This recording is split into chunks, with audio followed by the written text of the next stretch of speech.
Hey students, welcome back to my channel. I am Khushnuma Kaiser और आज मैं आप लोगों को क्लास 10 ज्योग्राफी के चैप्टर नंबर 1 का एक टॉपिक पढ़ाऊंगी जिसका नाम है सॉइल एज अ रिसोर्स। मतलब सॉइल भी हमारे लिए एक संसाधन है, एक रिसोर्स कैसे है। Soil is the most important renewable natural resource. Soil अच्छा रीन्यूएबल का मतलब पता होगा। स्टार्टिंग वाले वीडियो में ही मैंने बताया था, जब क्लासिफिकेशन ऑफ रिसोर्स हम लोग पढ़ रहे थे तभी हमने जाना था कि रिन्यूएबल रिसोर्स और नॉन रिन्यूएबल रिसोर्स। रिन्यूएबल उसे कहते हैं जिसको फिर से हम रिन्यू कर सके, बार बार यूज हो सके, ठीक है, उसी को रिन्यूएबल रिसोर्स कहते हैं। तो soil is the most important renewable natural resource है, यानी कि सॉइल सबसे ज़्यादा अधिक महत्वपूर्ण, सबसे ज़्यादा ज़रूरी रिन्यूएबल प्राकृतिक रिसोर्स है, संसाधन है। इसको हम लोग रिन्यू कर सकते हैं। रिन्यूएबल का अगर सबसे इम्पोर्टेंट है तो वो सॉइल है। It is the medium of plant growth and support different type of living organisms on the earth. इसके आगे लिखा हुआ है कि ये प्लांट के ग्रोथ और उसके सपोर्ट के लिए अलग अलग ऑर्गेनिजम्स, जो लिविंग ऑर्गेनिजम्स होते हैं पृथ्वी पर, उनके लिए ये एक मीडियम है। ये एक मीडियम मीन्स माध्यम है एक। Soil is a living system. Soil क्या है? एक लिविंग सिस्टम है, जानदार प्रणाली है। It takes million of years to form soil up to a few centimetre in depth. कह रहा है कि ये लाखों के साल लग लेती है बनने में। मिट्टी जो होती है बहुत लाखों साल के बाद बनती है, इतनी गहर, कुछ बहुत सेंटीमीटर नीचे गहराई में जाकर। रिलीफ, पेरेंट रॉक और bed rock, climate, vegetation and other forms of life and time are important factors in the formation of soil. Relief, parent rock और बेड रॉक, जलवायु और जो ये खेती होती है, खेती बाड़ी, वेजिटेशन और दूसरे जो जिंदगी के रूप होते हैं, एंड टाइम और जो समय होता है, ये जो सारे फैक्टर्स है, ये बहुत महत्वपूर्ण फैक्टर है सॉइल की फॉर्मेशन के लिए। मिट्टी के फॉर्मेशन के लिए अगर क्वेश्चन आए कि मिट्टी के फॉर्मेशन के लिए इम्पोर्टेंट फैक्टर कौन है, सबसे मेन इम्पोर्टेंट तो आपका होगा टाइम, ठीक है। वक्त उसको मिलियंस ऑफ ईयर्स लगते हैं बनने के लिए। फिर है relief, parent rock, bed rock जो होते हैं चट्टानों के नाम, ये सब है। क्लाइमेट होता है, उसकी वजह से ये बनते हैं। वेजिटेशन और जो दूसरी जिंदगी के अदर फॉर्म ऑफ लाइफ भी आप लिखेंगे। इतनी सारी चीज़ें हैं, इतने फैक्टर्स हैं जो कि सॉइल के फॉर्मेशन के लिए जिम्मेदार होते हैं। वेरियस फोर्सेस ऑफ नेचर, मतलब अलग अलग तरह के, भिन्न भिन्न तरह के नेचर, प्राकृतिक बल जो होते हैं, प्रकृति के बल, फोर्सेस जो होते हैं, such as change in temperature, action of running water, wind and glaciers, activities of decomposers, etc. and etc. बोला जा रहा है। इसका मतलब है कि बहुत सारे फोर्सेस नेचुरल जो होते हैं, जैसे कि आपका टेम्परेचर में बदलाव, तापमान में बदलाव, और जो रनिंग वाटर की जो एक्शंस होती है, मतलब कि जो बहते हुए पानी होते हैं, कभी कभी वो भी बढ़ जाता है। विंड बढ़ भी जाता है, पानी का बहाव, और घटता भी है, ज़्यादा बढ़ जाता है तो जिसकी वजह से कि बाढ़ आता है, साइक्लोन आता है, ये सब वगैरह आते हैं। विंड एंड ग्लेशियर, जो हवा होती है और जो ग्लेशियर्स होते हैं। एक्टिविटीज ऑफ डिकम्पोजर, डिकम्पोजर की जो एक्टिविटीज होती है, contribute to the formation of soil, ये सब भी क्या होते हैं, सॉइल के फॉर्मेशन में योगदान देते हैं। अगर दूसरा बोला जाए तो दूसरा आप लिख सकते हैं running water, action of running water, wind and glacier, decomposer, activities of decomposers, change in temperature. ये सब प्राकृतिक फैक्टर हैं, ये सब प्राकृतिक फैक्टर हैं जो कि प्रभावित करते हैं सॉइल को बनने में, सॉइल के फॉर्मेशन में। ये सब नेचुरली फैक्टर है ये सब। Chemical and organic changes which take place in the, आगे में दिया हुआ कि जो केमिकल चेंज और ऑर्गेनिक चेंज है, soils are which take place in, soils are equally important. ये भी सॉइल में बराबर बराबर महत्वपूर्ण है। कौन कौन दो चीजें? तो केमिकल और organic changes. Soil also consists of organic. Organic means humus. Humus means nami, and inorganic material. समझ में आया? ये दोनों ही जरूरी है। सॉइल क्या क्या कंटेन करता है, मतलब उसमें क्या क्या शामिल होते हैं? एक तो नमी होता है यानी कि ऑर्गेनिक मटेरियल, और दूसरा आपका chemical material. On the basis of the factors responsible for soil formation, इतने सारे फैक्टर्स हैं, फैक्टर्सों के आधार पे ये सॉइल की फॉर्मेशन होती है, जैसे कि colour, thickness, texture, age, chemical and physical properties. The soil of India are classified in different types. इसका मतलब है कि इसके फैक्टर्स की जिम्मेदारी के आधार पर सॉइल की फॉर्मेशन के लिए कलर, थिकनेस, टेक्सचर जो होता है, उसकी उम्र जो होती है, केमिकल और फिजिकल प्रॉपर्टीज, ये सारे कुछ होते हैं। और उस इंडिया के अंदर अलग अलग तरह की मिट्टी पाई जाती है, जिसका क्लासिफिकेशन भी हमें पढ़ना है। अलग अलग क्लासिफाई किया गया है मिट्टियों को, उसके बेसिस पे। सबसे पहला हमारा देखते हैं कि कौन सी मिट्टी के बारे में हमें पढ़ना है, कौन से सॉइल के बारे में।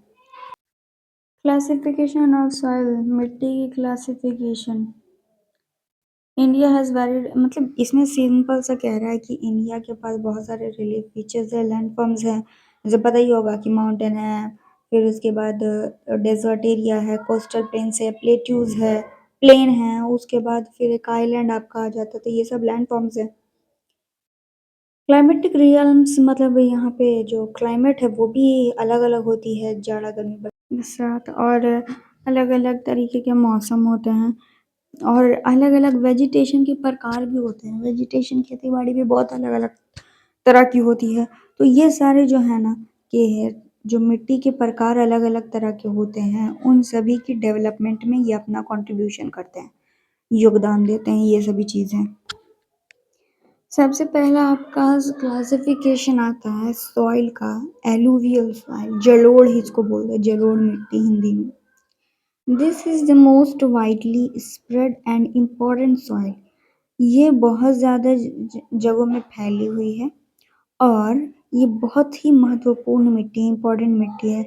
In fact the entire northern plain are made of alluvial soil. यहाँ तक कि क्या है कि जो एंटायर नॉर्दर्न प्लेन, पूरा का पूरा उत्तरी मैदान जो है, वो इसी जलोढ़ मिट्टी से ही बना हुआ है। These have been deposited by three important Himalayan river system। बोल रहा है कि ये जो बना हुआ है ना, तीन नदियों के द्वारा, जो कि हिमालय से जो नदी, हिमालयन रिवर सिस्टम जो है, उन तीनों महत्वपूर्ण नदियों के द्वारा ये बना हुआ है। सबसे पहला हमारा the Indus river, the Ganga river and the Brahmaputra river. तीन नदियों के नाम जिससे कि हमारा अलुवियल सॉइल बना हुआ है, उसका नाम है इंडस, गंगा, ब्रह्मपुत्र। ये तीनों नदी याद रखना है, इंडस, गंगा और ब्रह्मपुत्र नदी। These soils also extend in Rajasthan and Gujarat through a narrow corridor। एक नैरो कॉरिडोर के जरिए राजस्थान और गुजरात में ये मिट्टी भी फैलती है, एक्सटेंड हो जाती है, आगे बढ़ती है। Alluvial soil is also found in the eastern coastal plain, particularly in the deltas of the Mahanadi, the Godavari, the Krishna and the Kaveri rivers। बोला जा रहा है कि एलुवियल सॉइल जो है वो पूर्वी तटीय मैदानों में भी खास तौर से पाई जाती है। कहाँ? पूर्वी ईस्टर्न कोस्टल प्लेन्स में भी। नॉर्दर्न प्लेन में तो पूरे में पाई जाती है, ईस्टर्न कोस्टल प्लेन में भी पाई जाती है, यानी कि पूर्वी तटीय मैदानों में। और कुछ डेल्टाज में भी, जैसे कि महानदी के डेल्टा, गोदावरी, कृष्णा और कावेरी के डेल्टाज में भी खास तौर पे ये मिट्टी पाई जाती है। नेक्स्ट है आपका the alluvial soil consist of various proportion of sand, silt and clay. मतलब जो एलुवियल सॉइल होता है, जो जलोढ़ मिट्टी होती है, उसमें अलग-अलग अनुपात में प्रोपोर्शन में विभिन्न प्रोपोर्शन के बालू, सिल्ट यानी कि गाद और गीली मिट्टियाँ होती हैं। क्या-क्या होती हैं? क्या-क्या एलुवियल सॉइल कंसिस्ट करता है? तो sand, silt and clay. As we move inland towards the river's valley, soil particles appear somewhat bigger in size. बोला जा रहा है कि जैसा कि जैसे-जैसे जो नदी और घाटियों की तरफ जाया जाता है, सॉइल की पार्टिकल्स क्या होते हैं, उतने ही बड़े-बड़े हो जाते हैं, ठीक है?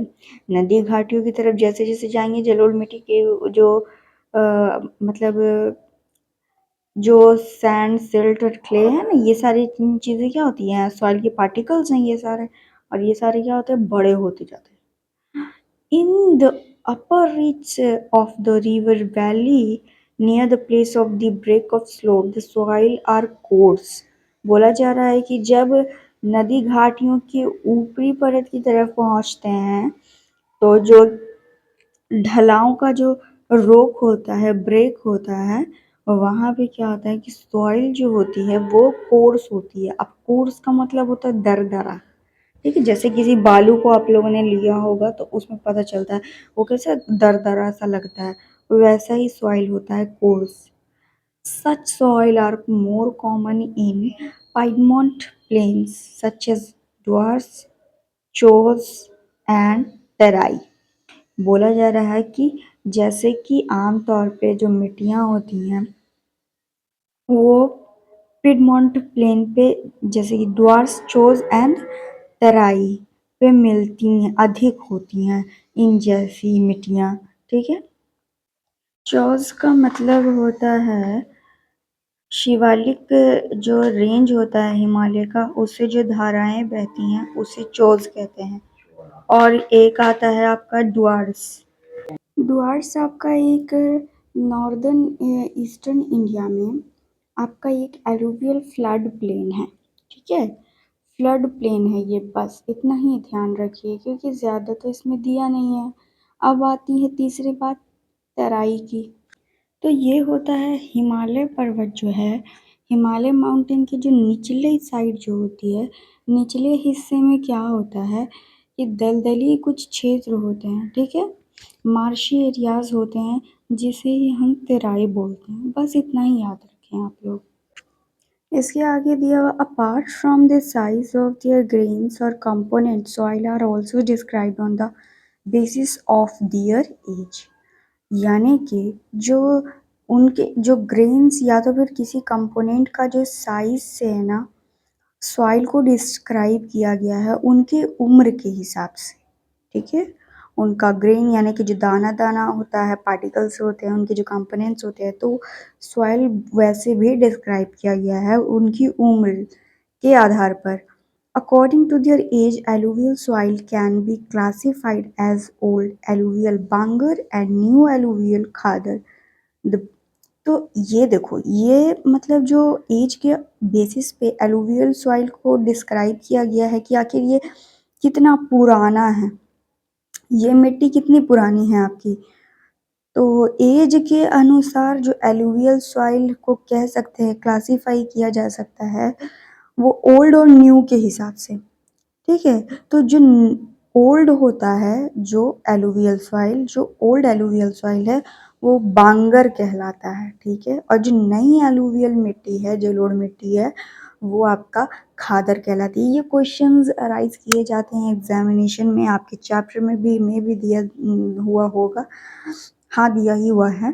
तो ये बांगर और खादर के बारे में पूछा गया है, तो सिंपली बांगर हम ओल्ड एलुवियल सॉइल को कहते हैं और new alluvial soil is called Khadar, ठीक है? ये एज के अकॉर्डिंग एलुवियल सॉइल को बताया गया है, डिस्क्राइब किया गया है। The bangar soil has the higher concentration of कंकर।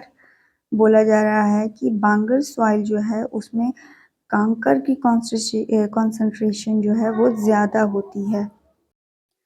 मतलब इसमें जो कंकर की जो कॉन्सेंट्रेशन है, गांठें नोड्यूल्स दैन द खादर। खादर जो है, खादर से ज़्यादा इसमें गांठें होती हैं, इसमें आपका बांगर में। उसके बाद है it has more fine particles and it more fertile than the Bangar. बोला जा रहा है कि ये इसके जो पार्टिकल्स होते हैं वो ज़्यादा बहुत ज़्यादा ही उपजाऊ होते हैं बांगर से ज़्यादा। Alluvial soil are whole are very fertile. Alluvial मिट्टी जो जलोढ़ मिट्टी है एक पूरे तरीके से क्या है, बहुत ही उपजाऊ है। Mostly this soil contains adequate proportion of potash.